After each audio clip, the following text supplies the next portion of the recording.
परतस्यार्थे स्वविज्ञानस्वरा तेन ब्रह्मविदादिकवये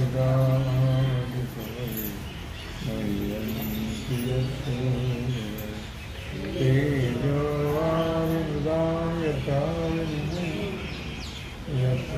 यत्रस्तिसर्वोऽयथा धाम्नाशेन सदा निरस्तकुहकं सत्यं परं धीमहि सत्यं परं धीमहि सत्यं परं धीमहि गोपालकृष्ण परिगुणत्रयवशे त्रिविधपणाचे लासे श्रद्धे जे उठिले असे ते ओळखतो. भगवान सिद्धेश्वराच्या असीम कृपेनं श्री रुक्मिणी पांडुरंगाच्या चरणावर बसून श्री सद्गुरू ज्ञानेश्वर महाराज, श्री जगद्गुरू तुकाराम महाराज, श्री संत एकनाथ महाराज यांच्या चरण सानिध्यामध्ये आपण सर्वजण मिळून महाग्रंथराज ज्ञानेश्वरीच्या 17व्या अध्यायाच्या 73 ओळीचा आपण विचार करतो आहोत. विषय आहे श्रद्धा. परिगुणत्रयवशे त्रिविधपणाचे लासे श्रद्धे जे उठले असे ते ओळखतो. भगवान श्रीकृष्ण परमात्मा अर्जुनाला सांगतात की अर्जुना, 3 गुणाच्या अधीन झाल्यामुळे 3 प्रकारच्या चिन्हाने 3 प्रकारच्या श्रद्धेनं जे लोक ज्ञान संपादन करण्याकरता कर्म उपासना करतात, अर्थातच कर्म आणि उपासना करणं याच्यामध्ये प्रवृत्त होणं, आणि असे जे लोक आहेत त्यांची लक्षणं तू लक्षात ठेव. त्यांना तू ओळख, ते ओळख तू आता त्यांना तू ओळख कसे लोक आहेत ते. तरी त्याला एक दृष्टांत दिला. मनुष्य कशा ओळखावा, तरी झाड जाणी जे फुले की मानस जाणी जे बोले, भोगे जाणी जे केले पूर्वजन्मी. झाड जाणी जे फुले, फुलावरून झाड ओळखावं. मनुष्य कसा आहे हे त्याच्या बोलण्यावरून ओळखावं. आणि आपल्याला जे भोग प्राप्त झालेले आहे ते पूर्वजन्माच्या कर्माचं फळ आहे हे जाणावे. तैसे जे जे चिन्हे श्रद्धेचे रूपे तिने, देखीलची ते वाणी अवधारी पा. त्याप्रमाणे ज्या ज्या लक्षणाने या 3 प्रकारच्या श्रद्धेच्या रूपाने जे लोक जगात दिसतात, त्या प्रत्येकाची श्रद्धा भिन्न आहे. सर्व सात्विक श्रद्धावान नाही, सर्व राजसी नाही, सर्व तामसी नाही. अर्थातच ज्या ज्या लक्षणाने ते युक्त आहेत, 3 प्रकारची श्रद्धा त्यांच्या चालण्यावरून, बोलण्यावरून, भावनेवरून, देवतेवरून तो कुठला श्रद्धावान आहे हे जाणून घ्या. तामसी श्रद्धावान कळतो, राजसी श्रद्धावान कळतो आणि सात्विक श्रद्धावान कळतो. त्यांच्या त्यांच्या लक्षणावरून, त्यांच्या चालीवरून, त्यांच्या कर्मावरून, त्यांचं वागणं, बोलणं, आहार विहार सर्व. यजन्ते सात्विका देवान यक्ष रक्षांशी राजसा. अरे कसे ओळखायचे, काय करतात, त्यांची कशी श्रद्धा आहे ते या श्लोकात सांगतात. यजन्ते सात्विका देवान यक्ष राक्षस यक्ष रक्षांश राजसा. प्रेताम भूतगणाम चान्य यजन्ते तामसा जना. अर्थात सात्विक लोक जे आहेत ते भगवंताची उपासना करतात. सात्विक लोक, आपल्या महाराष्ट्रातील लोकसंख्या किती आहे आणि किती लोक पंढरपूरला जातात याच्यावरून आपण ओळखायचं. हे सात्विक लोक हे परमात्म्याची सेवा करतात. राजसी लोक जे आहेत ते यक्ष, राक्षस, पिशाच याची उपासना करतात. आणि तामसी लोक जे आहेत ते प्रेत, भूतगण, जादू, टोणा, करणी, कवटाळ, भानामती, चेतू हे कर्म करणारे तामसी लोक. त्यांच्या कर्मावरून, त्यांच्या वागण्यावरून, बोलण्यावरून, चालण्यावरून, खाण्यापिण्यावरून हे लोक कुठल्या श्रद्धेचे आहेत ते ओळखावं लागेल. कारण प्रत्येकाचं हे 3 प्रकारचे श्रद्धा आहे. हे 3 प्रकारचे श्रद्धा वेगळे वेगळे लोक आहेत. सर्व सात्विक नाहीत, सर्व राजसी नाही, सर्व तामसी पण नाही. मग हे त्यांच्या लक्षणावरून ओळखावं. काय करतात हे, कोणती उपासना आहे यांची, काय कर्म करतात, त्याच्यावरून त्यांची श्रद्धा कोणती आहे हे आपण ओळखू शकतो. ते अविद्याजात पढती यज्ञक्रिये निवडती किंबहुना पडती देवलोकी. आता सात्विक श्रद्धावान जे आहेत म्हणजे सात्विक लोक जे आहेत ते संपूर्ण वेदविद्या जाणणारे आहेत. त्याचप्रमाणे त्या वेदविद्येतून यज्ञयागादी कशी करावी हे त्यांना कळतं, हे ते जाणणारे आहेत. आणि फार काय सांगू म्हटले अर्जुना, भगवान म्हणताय शेवटी यज्ञ करून स्वर्ग लोकात जाऊन हे पडतात. तिथं काही नाही आहे स्वर्गामध्ये. तिथं साधना कुठली करता येत नाही, भजन पूजन वगैरे काहीच नाही. म्हणून स्वर्गीचे अमर इच्छिता ती देवा मृत्युलोकी व्हावा जन्म आम्हा मृत्युलोकी व्हावा. नारायण नामे होऊ जीवनमुक्त कीर्तनी अनंत गाऊ गीते कीर्तनी अनंत. स्वर्गामध्ये अमृत पिणारे अमर झालेले देव आहेत ते मृत्यू लोकातल्या मरक्या देहाची इच्छा करतात. स्वर्गीचे अमर इच्छिता ती देवा मृत्युलोकी व्हावा जन्म आम्हा. अमृत पिणारे अमर झालेले देव या मृत्यूलोकातल्या मरक्या देहाची इच्छा करतात. का? तिथं भजन पूजन साधना नाही, हे काहीच नाही. स्वर्गामध्ये काहीच करता येत नाही. म्हणून ते म्हणतात नारायण नामे होऊ जीवनमुक्त कीर्तनी अनंत गाऊ गीते. भगवंताचं भजन करून आम्ही मोक्षाला प्राप्त होऊ. आणि मग अशा प्रकारे अखंड आम्ही भगवंताचं भजन करू ही त्यांची इच्छा आहे. कारण स्वर्गात काहीच नाही, तिथं भजनही करता येत नाही. एकमेकाची स्पर्धा मात्र आहे तिथं. आता हे सात्विक झालं.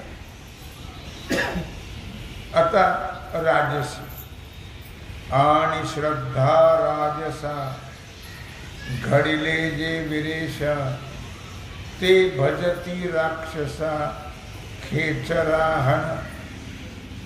आता ती राजसी श्रद्धा आहे. ती राजसी श्रद्धा कशी काय करतात ते, तर राजश्रद्धेनं ज्याचा पिंड निर्माण झालेला आहे, जे राजसी जन्माला आलेले आहेत किंवा रजोगुणी ज्यांचा धर्म आहे, लक्षणं आहेत, ते लोक भजती राक्षसा खेचरा हण. खेचर म्हणजे पिशाच, राक्षस वगैरे पिशाच यांची उपासना हे राजसी लोक करतात. आता तामसी लोक, श्रद्धा जे का तामसी ते मी सांगेन तुझपाशी, जे का केवळ पापराशी अति कर्कशी निर्दय. तामसी लोक कसे आहेत? श्रद्धा जे का तामसी, ते तामसी श्रद्धावान तुला मी सांगतो ते भयंकर, ते पापाची रासच. तामसी लोक हे पापाची रास आहेत, लक्षात ठेव. अति कर्कश, निर्दय, हिंसावादी, अभक्ष भक्षण करणारी, अपेय पिणारी, हे तामसी लोक आहेत. त्यांना दया माया हा प्रकार, मद्य मांसाचं सेवन करणाऱ्या लोकांच्या ठिकाणी दया माया हा प्रकार नसतो. दया माया असते तर त्यांनी मांसाचं सेवन केलं नसतं. म्हणून ते निष्ठुर असतात, निर्दय असतात. ते असं माऊली म्हणतात. हा, जे का केवळ पापराशी अति कर्कशी निर्दय असे ते लोक असतात. जीववधे साधने बळी, भूत प्रेत कुळे मैळी, स्मशानी संध्याकाळी पूजिती जे. हे तामसी लोक काय करतात? जीवाच्या वधाने बळी देण्याचं कार्य करतात. जीवाचा वध करतात. अमक्या देवताला अशा प्रकारे पशु लागतो. पशु देवतेला लागत नाही. कुठलीही देवता, एक लक्षात ठेवा, हे मद्य मांसाचं सेवन करत नाही. पण हे चावट लोक जे असतात ना, हे देवतेचं नावाने आणि यांचं गाव देवतेच्या नावाचा आणि उच्चार करून हे वाईट आहार घेतात, वाईट पेय पितात. देवाला लागत नाही, देवाला लागतं म्हणून. इतका मूर्खपणा आहे, लक्षात ठेवा, की त्या मूर्खपणाला पारावरच राहिलेलं नाही. हो, देवाला मद्य मांस चालतं म्हणून काही लोक ते त्याचंच करणार देवाला. कुठल्याही देवीला देवतेला मद्य मांस चालत नाही, हे लक्षात ठेवा. पण हे त्या देवतेच्या नावाने मात्र मूर्खपणा करत राहतात. माऊली म्हणतात, जीववधे साधोनी बळी, भूत प्रेत कुळे मैळी, स्मशानी संध्याकाळी पूजिती जे. जीवाच्या वधाने जीवाला बळी देतात आणि अपवित्र अशा स्मशानामध्ये संध्याकाळी भूत प्रेताची पूजा करत राहतात. ते तमोगुणाचे सार. असे लोक जे आहेत ते तमोगुणाचा अर्क म्हणतात. हे तमोगुणाचा अर्क असणारे लोक आहेत. काढून निर्मिले नर. तमोगुणाचा अर्क काढूनच यांच्या मूर्ती तयार केल्या. जाण तमाय तामसीचे घर श्रद्धेचे ते. असे लोक जे आहेत हे अगदी तमोगुणाचं आणि स्थान आहेत. तिथंच तमोगुण राहतो आणि त्याला तामसी असं म्हणावं. निर्दय, निष्ठुर, हिंसावादी जे लोक आहेत असे तामसी लोक असतात. असं भगवान श्रीकृष्ण परमात्मा अर्जुनाला सांगतात. ऐशी इही तिही लिंगी त्रिविध श्रद्धा जगी, पैहे यया लागी सांगत असे. अशा प्रकारे हे 3 प्रकार सांगितले. 3 प्रकारची श्रद्धा सांगितली. सात्विक, राजस आणि तामस. हे कशा करायला सांगतो आहे भगवान म्हणतात अर्जुना. हे मी का सांगतो तुला, तू एक लक्षात ठेव. जे हे सात्विक श्रद्धा जतन करावी प्रबुद्धा. हे राजसी तामसी श्रद्धावान कसे आहेत, तर सात्विक श्रद्धा ओळखण्याकरता या दोघांना ओळखलं की राहिलं ते सात्विक. जे हे सात्विक श्रद्धा जतन करावी प्रबुद्ध. आणि म्हणून मनुष्याने तामसी आहार घेऊ नये, तामसी श्रद्धा ठेवू नये, राजसी आहार घेऊ नये, राजसी श्रद्धा ठेवू नये. मग सात्विक श्रद्धा ठेवायची आणि त्याच्याकरता पवित्र राहावं, शुद्ध राहावं, आपलं शरीर बाटवू नये, शरीर अपवित्र करू नये. लक्षात ठेवा. कारण हे मद्यमांसाचं सेवन करणारे जे लोक असतात ना, त्यांचं कधीच शरीर पवित्र राहत नाही. आषाढी अमावस्याला खाताना दुसऱ्या दिवशी घाटली वाजवतं शंकराचं. काय शहाणपण आहे. आणि खाल्लेलं अन्न पचायला कमीत कमी 35 ते 42 दिवस लागतात. मग ते तिथपर्यंत पुन्हा खाणार नाहीत, काही खातातच. मग शरीर सारखं अपवित्रच राहतं. हे काहीच करू शकत नाही. लक्षात ठेवा. असुरी संपत्तीचे लोक आणि म्हणून हे सदा अपवित्र राहतं. त्यांना काही शुद्ध राहत नाही. लक्षात ठेवा. म्हणून माऊलींचं मागं 13व्या अध्यायात म्हणलं की या लोकांचा वारा सुद्धा घेऊ नये, या लोकांना स्पर्श सुद्धा करू नये.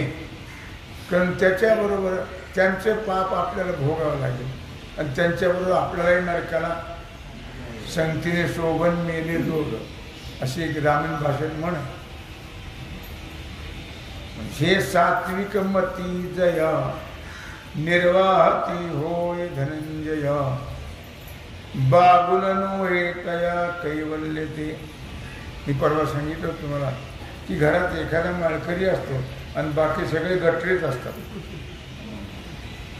त्यांना आपलीचा पत्ताच नाही की हे माळकरी आपण कसं आणावं, घरात कसं खावं हे त्यांना कळत.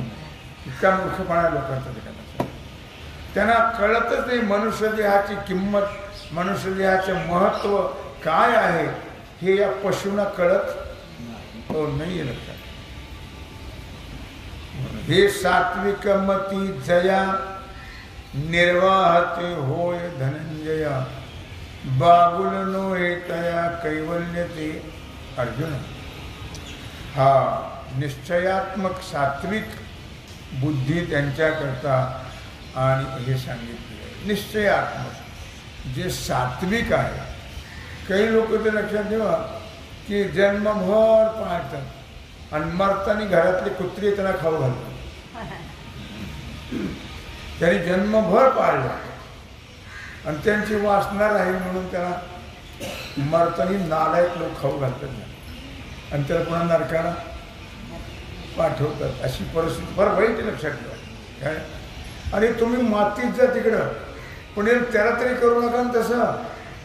आणि डॉक्टर लोक तर सगळ्यात नालायक डॉक्टर लोक येतात. करोनामध्ये माळकऱ्याला खायला होतं आणि माळकरी मूर्खच असतात. त्याने काय फार अकलीचा भाग यशातला भाग नाही. ते दुनिया सांगतील मग आपण करावं का. आणि जे निष्ठावंत आहेत मरणार तर केव्हा तरी आहेत आणि ते नालायक सांगतात जे खातात आणि सगळं अधोगतीला त्याचे परिणाम फार वाईट होतात ना. मराठी तर मेलेच. तेव्हा अशा प्रकारे तैसे सात्विक मती जया निर्वाहती होय धनंजय, बागुलनो हे तया कैवल्य ते. अर्जुना, हा निश्चयात्मक सात्विक बुद्धी याच्या करता आहे आणि त्यांचा योगक्षेम भगवान वाढला. योगक्षेम त्यांचा जाणे जडभारी, वाट जावी करी धरवनिया माझ्या विठोबाचा कैसा प्रेम भाव. आपणची देव होय गुरु.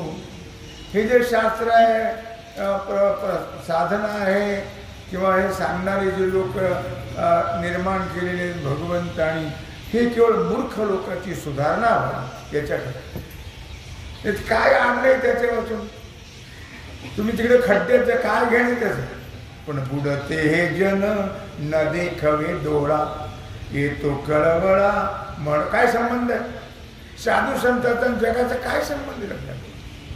जाळूनही संसार बैसरू अंगणी, राख रांगोळी केली संसाराची आणि जगाकरता सगळा देह झिजवला.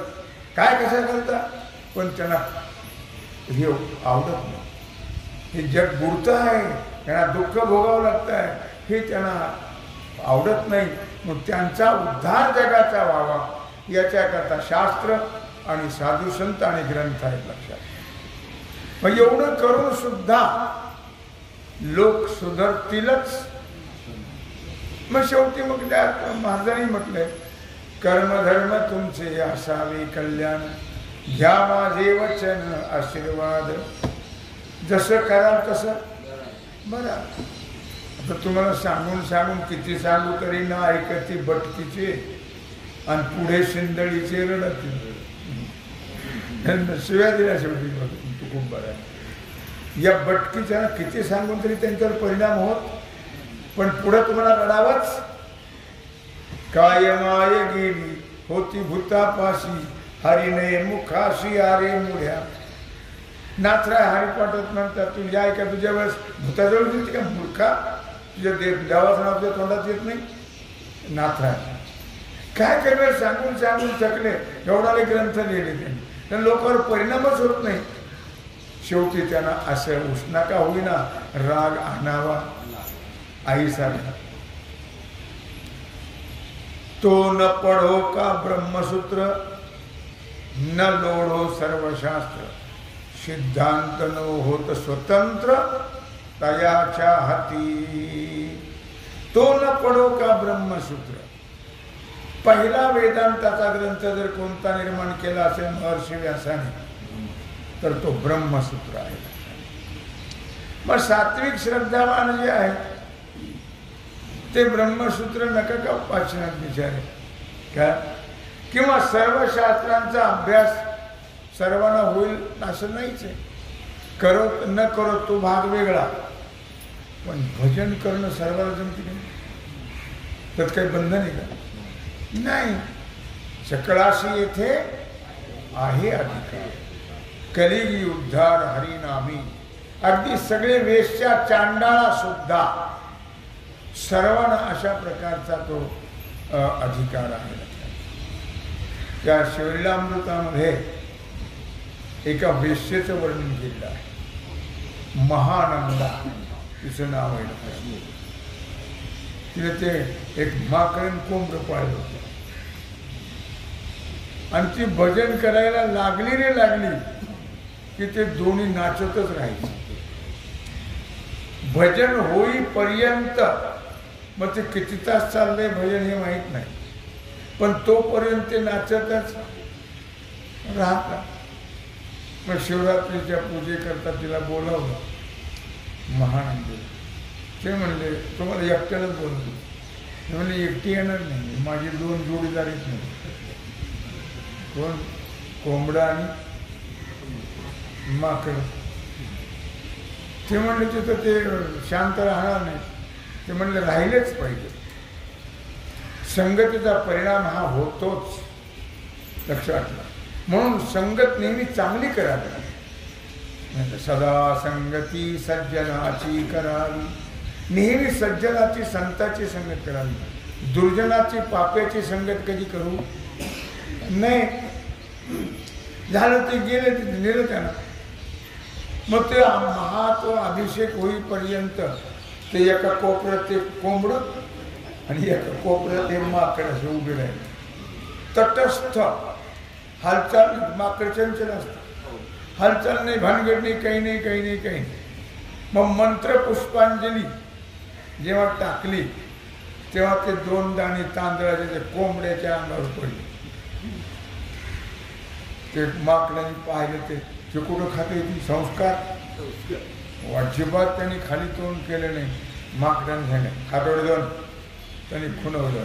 ते 2 दाणे खाल्ले की त्यांना वैकुंठाला कैलासाला नेलं, विमानात बसून. लक्षात. म्हणजे मला काय सांगायचे, पशु सुद्धा उद्धरून गेले. महानंदाई वेश्या होती, लक्षात ठेवा. कानुपात्रा वेश्या होती. अशा अनेक आहेत, पुराणामध्ये त्यांचे वर्णन केलेलं आहे.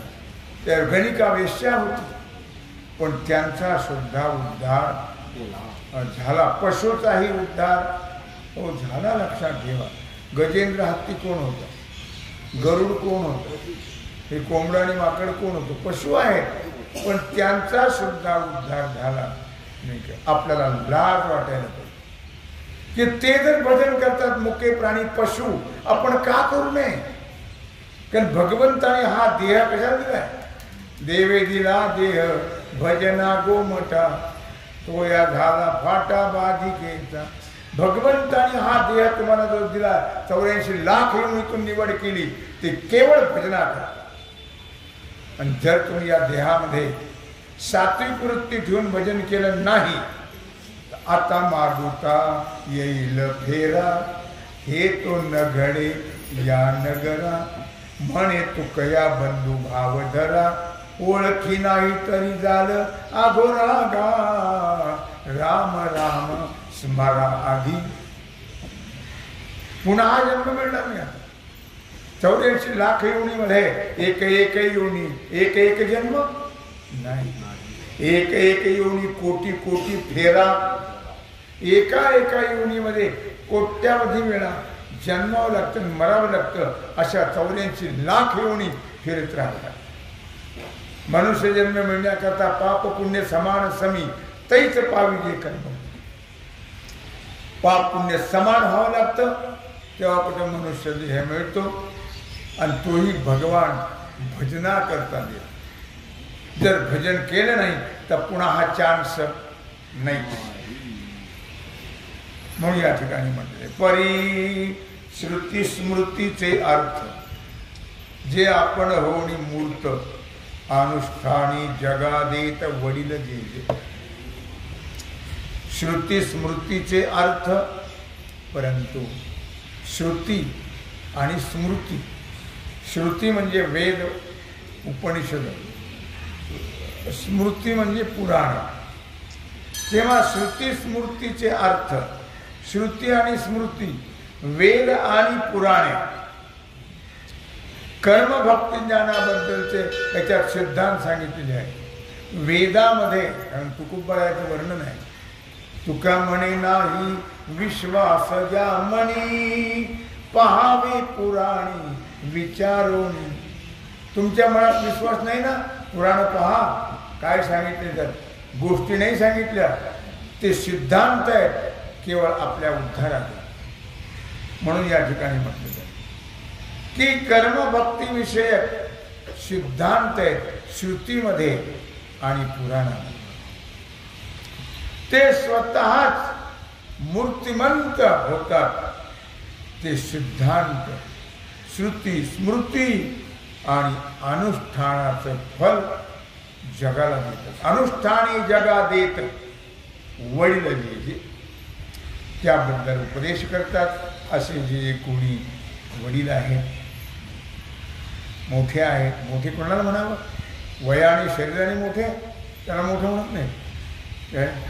तर सर्वात मोठं ज्ञान ज्यांच्या ठिकाणी आहे ते मोठे आहे, त्यांना श्रेष्ठ, त्यांना वडील म्हणावे लागते. ज्ञानोबा सगळ्या संतांमध्ये लहान होते, पण सगळ्यात मोठे होते. जगाची माऊली म्हटलं त्या ज्ञानोबा. तयाची आचरती पाऊले, पाऊन सात्विक श्रद्धा चाले. तो तेची फळ ठेविले ऐसेला आहे. तयाची आचरती पाऊले, त्यांची धर्माचरण करणारी जे पाऊलं आहे ते शोधक बुद्धीनं प्राप्त करून घ्यावे. आणि जो मनुष्य सात्विक श्रद्धेनं त्यांच्या पावलावर पाऊल ठेवून चालतो, माझ्या वडिलाची निराशी घा देवा, तुझी चरण सेवा पांडुरंगा. मार्ग लावणी गेले आधी दयाळी संत ते, तेनेच पंथी चालू जाता नपडे गुंथा कुठे. पाचा श्रेष्ठांच्या पावलावर पाऊल ठेवून ते जसे वागले त्याप्रमाणे आपण आचरण करावं. निश्चित आपल्या कुळाचा, आपला उद्धार झाल्याशिवाय राहणार नाही. दोन्ही कुळाचा उद्धार होतो असं महत्त्व या सात्विकतेला, सात्विक श्रद्धेला आणि भगवंताच्या भजनाला अशा प्रकारचं महत्त्व आहे असं भगवान श्रीकृष्ण परमात्मा अर्जुनाला सांगत आहेत. सेवा झालेली सेवा भगवत चरणी समर्पित करून राहिला जो सेवेचा भाग आहे तो आपण उद्या पाहू. पुंडलिक वरदे श्री ज्ञान नमः पार्वती पते। आता